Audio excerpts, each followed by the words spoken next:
Hi, Matt Deegan here, and in today's Speedy session I'll be talking through tempo changes in Ableton Live 10. On the top left of the control bar is the main tempo indicator. The default is set to 120 BPM. To adjust the tempo, left click and drag up and down so you can see it's going up, and then drag down and it will go down. Alternatively, if you click on it and then type in the tempo that you want and then press return, it will set it to that tempo. If you wanted to set it back to default, if you click on it and then press backspace or delete, that will set it back to the default, which is 120 BPM. It's possible to tap the tempo in Ableton. So here, if I try and tap around 60 BPM, and now you can see it's playing at 64.6 BPM. If there's an external instrument plugged in capable of controlling the tempo, an EXT button will appear. As you can see, it's appeared here. If we click on it, that will allow the external instrument to be the lead and Ableton will follow. In Session View, it's possible to set different tempos for each scene. Do this by clicking in the clip of the master channel and then pressing Command and R to rename and then set it to be the tempo that you want.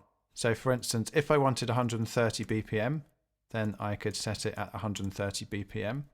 And then if I wanted scene 2 to be 150 BPM, then I could set that to be 150 BPM. As you can see, it's not case sensitive.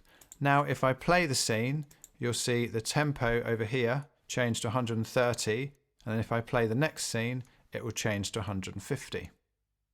If we head over to Arrangement View, it's possible to create tempo changes using automation.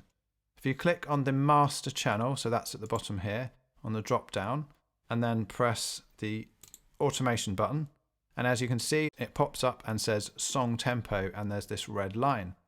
So here we can add nodes in, and then we can change the tempo by clicking and dragging. So I could set that, so that's going to go from here, it's going to be 150, and it's going to pop down to 93 BPM. So you can have gradual tempo changes if you click and then drag up. And it's also possible, if we press B, then that goes into draw mode and you could draw the tempo changes that you wanted. In order to set the automation back to default, if you highlight everything and then press backspace, it will set it back to default for you. It's possible to make a WAV file the leader instead of following along to the main tempo. Do this by double clicking, and then under the sample section, where under warp, if you click on follower, it will become the leader. Now if I play that section, you can see it changes from 115 BPM to 120 BPM.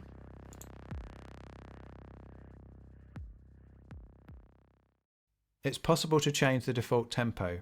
Do this firstly by clicking the tempo and then pressing Command and comma, and that brings up the preferences. And now if we click on the File and Folder menu, you can save the current set as default, and with that set it will save the tempo settings. Okay, so that's it for this Speedy session. See you next time, and remember to like and subscribe for weekly Ableton tips.